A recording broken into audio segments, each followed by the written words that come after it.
What if I told you that for most of human history, one of the most natural biological events a woman could experience was treated as something dangerous, shameful, or even magical? No products, no education, no explanation, just a sudden, confusing biological reality and a set of rules passed down by silence, superstition, and survival. So, how did ancient women actually handle it? What did they use? What did they believe was happening to their bodies? And why does this history remain almost completely untold? Let's go back, not decades, thousands of years, long before pharmacies, before modern medicine, before anyone fully understood human biology. Menstruation has existed as long as humans have, but the way it was understood changed dramatically across cultures and centuries. Here's the first strange truth. Many ancient societies didn't see menstruation as purely biological. They saw it as spiritual, even supernatural. In several ancient cultures, blood held deep symbolic power. Some early civilizations viewed menstrual blood as linked to fertility and creation, a sign of life-giving power. Others viewed it with fear, believing it carried danger or impurity. Historical anthropological studies suggest that many indigenous and tribal societies developed elaborate rituals around a girl's first period, treating it as a rite of passage rather than something to hide. But here's where things get strange. In some cultures, this rite of passage wasn't necessarily celebratory. Historical records from various ancient societies describe practices where menstruating women were isolated, sometimes required to stay in separate huts or designated spaces away from the rest of the community. This practice, known in anthropology as menstrual seclusion, existed across parts of Africa, Asia, and indigenous America in different forms. Now, ask yourself, if there were no modern products, what did women actually use? This is where real historical evidence gets fascinating.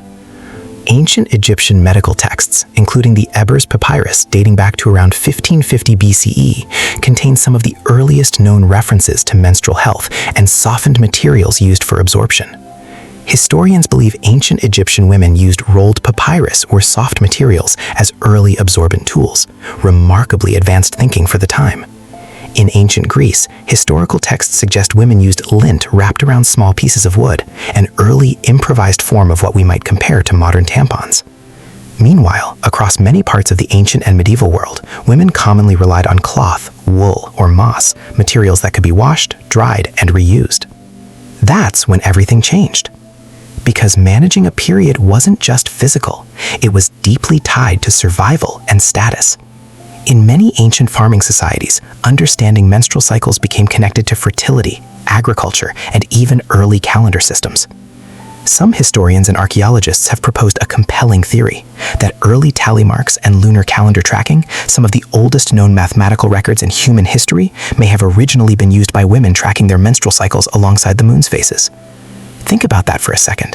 One of humanity's earliest forms of record keeping may be connected to something we barely discuss today. But the real mystery is this: why did something so common become so hidden? Psychologists and anthropologists point to a repeating pattern across civilizations. Menstrual blood, unlike other bodily fluids, became strongly associated with taboo. Some historical researchers argue this stemmed from ancient beliefs linking blood to both life and danger, birth and mortality intertwined in a single symbol. Religious texts across multiple ancient cultures, from early Jewish law to Hindu traditions to certain interpretations within early Christianity, contained restrictions around menstruating women, some spiritual, some social, some purely practical for a world without modern hygiene systems. Then scientists discovered something unexpected.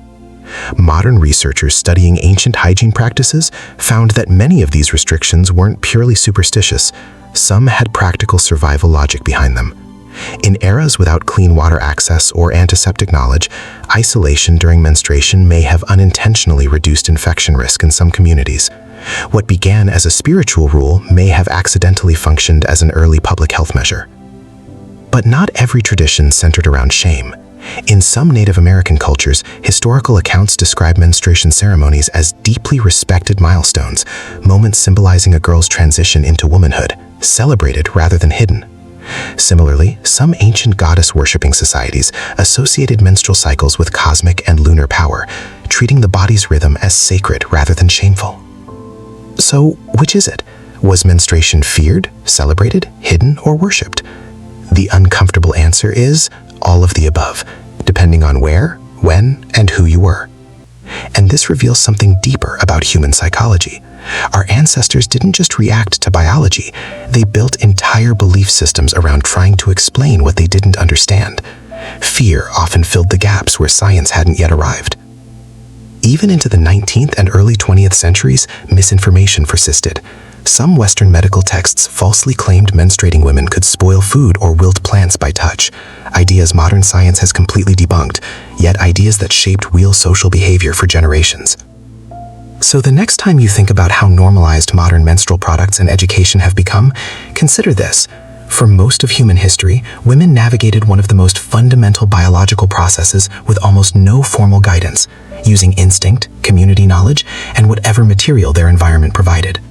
They used papyrus, they used wool, they used moss, linen, and quiet resilience passed from mother to daughter, generation after generation, without textbooks or explanations. And maybe the real question isn't just how ancient women coped. Maybe it's this: how much of women's history has been erased simply because society decided certain topics weren't worth writing down?